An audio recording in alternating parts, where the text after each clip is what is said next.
நடிகை நயனுக்கு எதிரான தனுஷின் வழக்கை நிராகரிக்க வேண்டும் என நெட்ஃபிளிக்ஸ் வழக்கு தொடர்ந்த நிலையில் நெட்ஃபிளிக்ஸின் தாக்கல் செய்த மனு மீதான உத்தரவு தேதி குறிப்பிடாமல் ஒத்திவைக்கப்பட்டுள்ளது. கூடுதல் விவரங்களோடு இணைகிறார் நமது செய்தியாளர் மதியழகன். வணக்கம் மதியழகன், மேலும் விவரம்.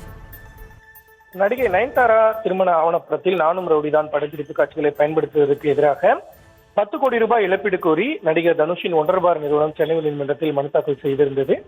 நடிகை நயன்தாரா, விக்னேஷ் சிவன் மற்றும் நெட்ஃபிளிக்ஸ் நிறுவனத்திற்கு எதிராக தாக்கல் செய்யப்பட்டுள்ள இந்த வழக்கை ஆரம்ப கட்டத்திலேயே நிராகரிக்க வேண்டும் என்று நெட்ஃபிளிக்ஸ் நிறுவனம் தரப்பில் மனு ஒன்றும் தாக்கல் செய்யப்பட்டிருந்தது. இந்த மனுக்கள் நீதிபதி அப்துல் குதுஸ் முன்பு இன்று விசாரணைக்கு வந்தன. அப்பொழுது நெட்ஃபிளிக்ஸ் சார்பில் ஆஜரான மூத்த வழக்கறிஞர் பார்த்தசாரதி, திரைப்படத்தில் இடம்பெறாத படப்பிடிப்பு காட்சிகளுக்கு ஒன்றரை நிறுவனம் பதிப்புரிமை கோர முடியாது எனவும், படப்பிடிப்பு காட்சிகள் 2020ஆம் ஆண்டே வெளியான போதும் வெளியானதாகவும் தெரிவிக்கப்பட்டிருக்கிறது. தாமதமாக 2024ஆம் ஆண்டுதான் வழக்கு தொடரப்பட்டுள்ளதாகவும் தெரிவித்தார்.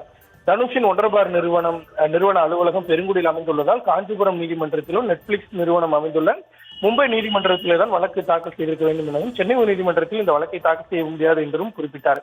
இந்த வழக்கை காப்பிரைட் சட்டத்தின் கீழ் தொடர முடியாது என்றும், இந்த காட்சிகள் கடந்த 2020ஆம் ஆண்டு முதலே பொதுத்தளத்தில் உள்ளதாகவும், 3ஆம் நபர் தான் இந்த காட்சிகளை எடுத்ததாகவும் வாதிடப்பட்டது. இந்த ஆவணப்படம் தொடர்பாக கடந்த டிசம்பர் மாதம் 21ஆம் தேதி தனுஷிடம் இருந்து நெட்ஃபிளிக்ஸுக்கு வழக்கறிஞர் நோட்டீஸ் மின்னஞ்சல் மூலம் அனுப்பப்பட்டது என்றும், அந்த ஆவணப்படம் வெளியான ஒரு வாரம் கழித்து தான் தனுஷ் தரப்பில் வழக்கு தொடரப்பட்டதால் இந்த வழக்கை ஆரம்ப கட்டத்திலேயே தள்ளுபடி செய்ய வேண்டும் என்றும் வாதிட்டார்.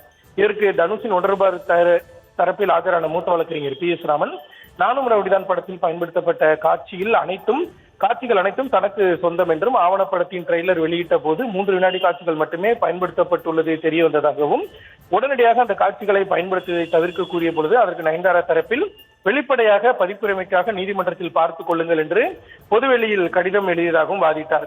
படத்தின் ஒப்பந்தம் கையெழுத்தான போது ஒன்றரை நிறுவன அலுவலகம் வீனஸ் காலனியில் இருந்ததாகவும், அதனால் சென்னை உயர்நீதிமன்றத்தில் வழக்கு தொடர முடியும் என்றும் ஒன்றரை தரப்பில் வாதிடப்பட்டது.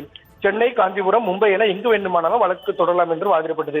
அனைத்து தரப்பு வாதங்களையும் கேட்ட நீதிபதி அப்துல் குதுஸ் ஒன்றரை நிறுவனத்தை வழக்கை நிராகரிக்க வேண்டும் என்ற நெட்ஃபிளிக்ஸ் தாக்கல் செய்த மனு மீதான தீர்ப்பை தேதி குறிப்பிடாமல் ஒத்திவைத்தார். விவரங்களுக்கு நன்றி மதியழகன்.